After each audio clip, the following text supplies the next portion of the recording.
The Agents of Slaughter back with another video, and this time a little bit different, jumping on a conspiracy theory bandwagon.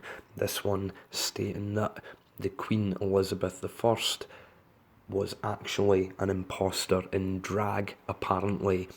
This theory stems from some historic manuscripts that were unearthed a few years ago now, but I'll talk about that today. The bones of Elizabeth I lie mingled with those of her sister, Bloody Mary, in a single tomb at Westminster Abbey in London, England. But are they really royal remains or evidence of the greatest conspiracy in English, and therefore likely British history?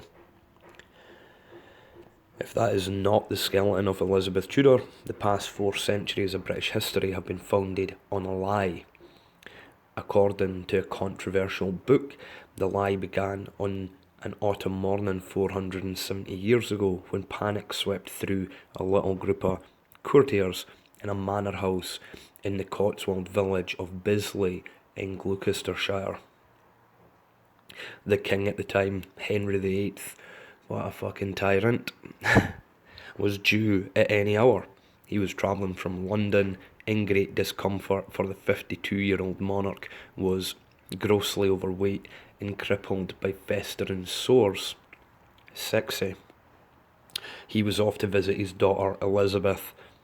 The young princess had been sent there that summer from the capital to avoid an outbreak of the plague, but she had fallen sick with a fever, and after weeks of bleeding, leeches and vomiting, her body was too weak to keep fighting. The night before the king's arrival, his favourite daughter, the only child of his marriage to Anne Boleyn, had been dangerously ill, and in the morning Elizabeth lay dead.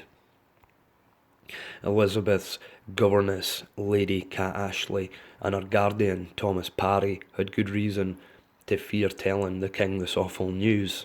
Why wouldn't they? It was Henry VIII. It would cost them their lives after all. 4 of Henry's children had died in infancy, and of the survivors, one, Edward, was a sickly boy of 5 years old, and the other an embittered unmarried woman in her late 20s. The 10-year-old Elizabeth was Tudor England's most valuable child in many ways. She could surely be married to a French or Spanish prince to seal an international alliance, and her own children would secure the Tudor dynasty Henry so desperately craved. Now that she was dead, and when the king discovered that Parry and Lady Ashley would surely be executed, their sole duty had been to keep the princess safe, and this failure was seen as treason. The penalty would not even be beheading, but death by the most gruesome torture imaginable. They would be bound and dragged through the mud for a mile. There they would be hanged at the scaffold, cut down and disemboweled. Their entrails would be hauled from their bodies and held in front of their faces as they died, and then their limbs would be hacked off and displayed on spikes to be picked bare by the birds. Not too unlike the treatment dished out, or the execution dished out, to William Wallace a few hundred years earlier after the Scottish War's independence, although, depending on the report, I hear his entrails were set on fire while they were dangling in front of his face, so at least these guys were going to get it easy. Their only chance of concealing the truth, and perhaps buying themselves a few days to flee the country, was to trick the king. Cat Ashley's first thought was to find a village girl and dress her up in the princess's robe with a mantle to fool the king. Bisley was a tiny hamlet, however, and there were no female children of Elizabeth's age. But there was a boy from a local family called Neville. He was a gawky, angular youth, a year or so younger than Elizabeth, who had been the princess's companion and fellow pupil for the past few weeks. With no time to look further afield for a stand-in, Parry and Lady Ashley took the desperate measure of forcing the boy to don his dead friend's clothes. Remarkably, the deception worked. Henry saw his daughter rarely and was used to hearing her say nothing. the last time she had been presented in court, meeting the new Queen, Catherine Parr, she had been trembling with terror. The princess was known as a gentle, studious child and painfully shy, not a girl to speak up in front of the king who had beheaded her mother. So when she stood at Bisley Manor, in the dimness of an oak-beamed hall lit by lattice windows, it was not so surprising that the king failed to realise he was being duped. He had no reason to suspect his daughter had been ill, after all, and he himself was tired and in pain. But after he left later that afternoon, the hoax began in earnest. Parry and Lady Ashley realised that if they ever admitted what they had done, the king's fury would be boundless. They might get out of the country to safety, but their families would surely be slaughtered. On the other hand, few people had known the princess well enough to be certain of recognising her, especially after an interval of many months. This boy had already fooled the king, the most important deception. Meanwhile, there was no easy way to find a female look-alike and replace the replacement. As the courtiers buried the real Elizabeth Tudor in a stone coffin in the manor grounds, they decided their best hope of protecting themselves and their families was to teach this Bisley boy how to be a princess. I wonder just how ill Henry VIII must have been, how bad he must have been with decline in health and sores and God knows fucking what because of his obscene weight, that he wouldn't have noticed someone burying a big stone casket in the manor grounds. Of course, this entire theory sounds absurd, given that every child grows up with tales of I use that term loosely, glorious Virgin Queen, celebrated by Shakespeare and venerated in innumerable plays, songs and films over the centuries. And yet, the many corroborating details around this extraordinary tale about the Bisley boy were enough to convince 19th century writer Bram Stoker, most famous as author of Dracula. He included the story as the final chapter in his book, Imposters. Stoker had heard persistent stories that a coffin had been discovered by a clergyman at Bisley during the early 1800s with the skeleton of a girl dressed in Tudor finery, even with gems sewn on to the cloth. It seemed to chime with local legends persisting for centuries that an English monarch had been, in reality, a child from the village. Above all, Stoker believed it was the most plausible explanation why Elizabeth, who succeeded to the throne in 1558, aged 25, never married. Her most urgent duty as the last of the Tudor line was to provide an heir, yet she described herself as a virgin queen and vowed she would never take a husband, even if the Emperor of Spain offered her an alliance with his oldest son. She stayed true to that oath, provoking a war which almost ended in Spanish invasion in 1588. But Elizabeth did not waver and never even took on an acknowledged lover. She was fond of proclaiming that she was more of a king than a queen. I have the heart of a man, not a woman, and I am not afraid of anything, she declared. Her most famous speech to her troops at Tilbury as the Spanish Armada approached was cheered to the skies as she roared, I have the heart and stomach of a king, and of a king of England too.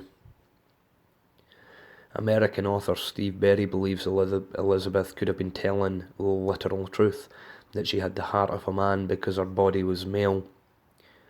He has spent 18 months or so researching the conspiracy for his novel The King's Deception, a Dan Brown-style thriller set in 21st century London.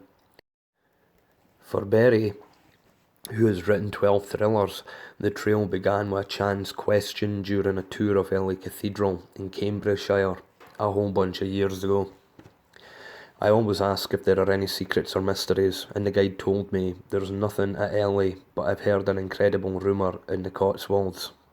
Sceptical at first, Berry uncovered tantalising hints and references in books and ancient manuscripts.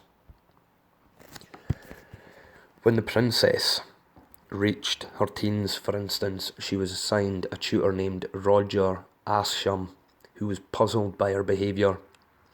"The constitution of her mind," he wrote, "is exempt from female weakness, and she is imbued with a masculine power of application. In the whole manner of her life, she rather resembles Hippolyte than Phaedra."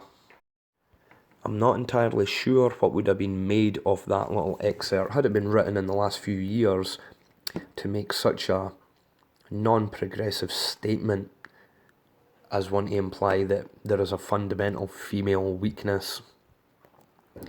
That last classical allusion was quite venomous. Phaedra was an ancient princess driven mad by her lust for men, while Hippolyte was queen of the Amazons who lived without any need for men at all. Most convincing to Berry were the contemporary portraits which are reproduced in his novel. One picture exists of Elizabeth as a child, attributed to the court painter William Scroats. She had slender shoulders, a delicate neck, and a heart-shaped face with ginger hairs and eyebrows. In the next known portrait, shortly after she was crowned queen, her broad shoulders and neck are disguised with heavy furs. She is wearing a wig, and her eyebrows are plucked bare. Her jaw is heavy and square.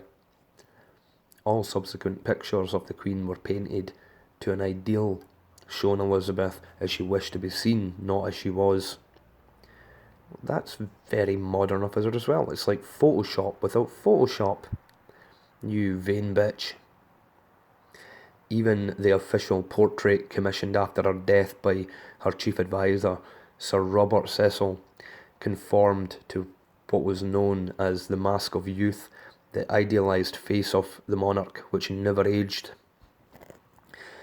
Many Tudor courtiers suspected that Elizabeth had a deep secret. Lord Somerset was the power behind the boy King Edward VI's throne after Henry VIII died in 1547 when Elizabeth was just 13. One of his spies, Sir Robert Tyrwhitt, wrote to him, "I do verily believe that there hath been some secret promise between my lady, Mistress Ashley, and the cofferer, never to confess to death, and if it be so, it will never be gotten of her, unless by the King's Majesty, or else by your grace." Basically, in modern English, because all that old English fucking language is gobbledygook at best, I am certain Lady Ashley and Thomas Parry have a secret, and that there is a pact between them to take it to the grave. If that's the case, the only people who could force him to divulge this secret are you and the King. Those were ominous words. Only Somerset and the King had the right to put a suspect to the rack, using torture to extract information. Bram Stoker believed it was the sheer scale of the deception that made it possible. When Elizabeth returned to London from Bisley more than a year after she first left the court, it would have been treason for any sceptics to suggest that she was not the King's daughter. It is conceivable, Stoker remarked drearily, that in the case of a few individuals, there might have been stray, fragmentary clouds of suspicion. After a time, even suspicion became an impossibility. Here was a young woman grown into womanhood, whom all around her had known all her life, or, what was equivalent, believed they had. Any differences in their appearance were dismissed as the natural effects of growing up, which kind of makes sense. You see that as children lose the little baby chubby cheeks and stuff like that, as their skull elongates. The facial features may stay similar, but the general shape and formations begin to look a little different. Elizabeth had been a timid child, now she was a bold and imperious adolescent. I don't find that one overly hard to believe either. I, after all, am a very different person to the one I was when I was 13, 14 years old. As a little girl, she was exceptionally bright, poring over her books and learning as quickly as her tutors could teach her. Now she was slower at her lessons and, though far from stupid, more academic plodder than prodigy. Her tutor was warned to make her lessons shorter. Roger Ascham commented that the girl who had been said to soak up facts like a sponge was now more likely a shallow cup. If wine was poured in too quickly, it would simply splash out again. Nice metaphor. Cat Ashley and Thomas Parry, the pair who are suspected of carrying out the deception, remained loyal to the sovereign throughout their lives, as England's political pendulum swung widely after the death of Henry VIII. During Edward VI's reign, they were Elizabeth's closest friends, and they stood by her during her years of imprisonment in the Tower, when her Catholic sister Mary was queen and decided the safest place for Elizabeth was under lock and key, where she could not threaten the throne. When Mary died at the age of 42, one of Elizabeth's first acts as queen was to make Lady Ashley her first Lady of the Bedchamber. For the next 7 years, she controlled all access to the young monarch. Elizabeth was devastated when Ashley died in 1565 and went into heavy mourning. Thomas Parry was knighted and made Privy Councillor and controller of the household, the richest rewards Elizabeth could bestow. He was a bad-tempered man who made many enemies, and few at the court grieved when he died in 1560. One said he expired from mere ill humour. Steve Berry believes the Queen must have confessed her secret to her Chief Minister, William Cecil. The politician had a reputation for an almost supernatural ability to read people and discover facts. She needed Cecil to understand that a marriage would not just have been pointless, it would have been ruinous. If her secret was betrayed, the country could be plunged into civil war. It's kind of crazy if I was to find out today that the Queen of England, or our Queen of Great Britain, was a dude, or an alien, or a unicorn. I doubt I would be taking part in a civil war. I would probably piss myself laughing and then go to sleep. There was no obvious heir, and Mary's former husband was now Britain's greatest enemy, Philip II of Spain. Certainly Cecil was surprisingly stoic about the Queen's determination never to wed. Publicly, Elizabeth sometimes claimed that people needed to feel their monarch was wedded to the whole country rather than one man. On other occasions, she hinted that the debacle of her father's 6 wives and her mother's death at the block, head off, had put her off marriage for life. A concept that I am familiar with, not heads being chopped off on blocks or anywhere else for that matter, but being put off marriage for life. Ha. If those reasons sound flimsy, the Queen's determination to control her image were iron. She wore thick makeup and heavy wigs all the time. No one was permitted to see her without them, and she controlled her succession with equal ruthlessness. On her deathbed, she commanded that the crown must go to her cousin's son, James VI of Scotland, whose mother was Mary, Queen of Scots, but the command itself was cryptically worded. I will have no rascal to succeed me, and who should succeed me but a king? Was there a hint in those words that for 45 years the figure on the throne had herself been a rascal playing the part? Author Steve Berry believes there is only one way to discover the truth. After all, when Elizabeth died in 1603, no autopsy was performed. Instead of a magnificent state funeral for the monarch, the nation called Gloriana, the Queen's bones were interred with those of her sister in Westminster Abbey. Berry points to DNA analysis that proved that remains discovered under a Leicester car park were those of Richard III, who ruled a century before Elizabeth.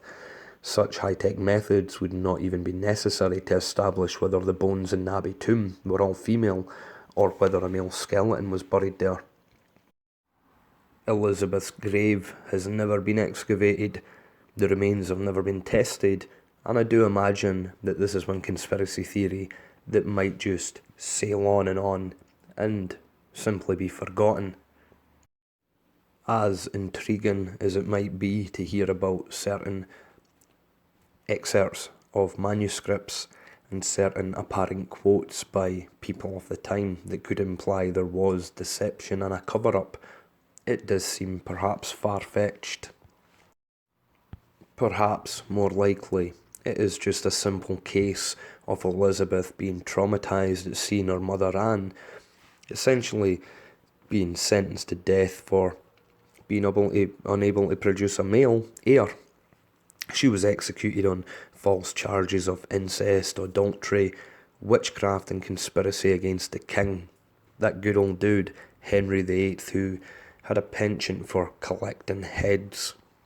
Perhaps the answer is just that Elizabeth wanted to remain strong in exercising the masculine and feminine dimensions of the monarchy while not producing an heir, especially after she witnessed or caught wind of what was happening to her cousin Mary, Queen of Scots, after she lost her crown after a power grab in which her husband and her male backstaff conspired with Henry's father to oust her from the Scottish crown and take the power for themselves, then taking James VI as a child and insisting he was king of, well, James was heir to both the Scottish and English crowns, but they basically took the control until he was an adult.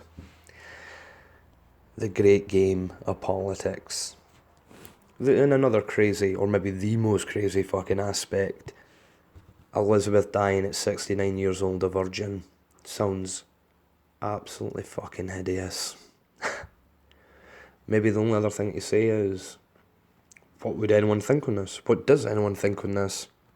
I think I need to read a wee bit more. I'm curious. Auf Wiedersehen.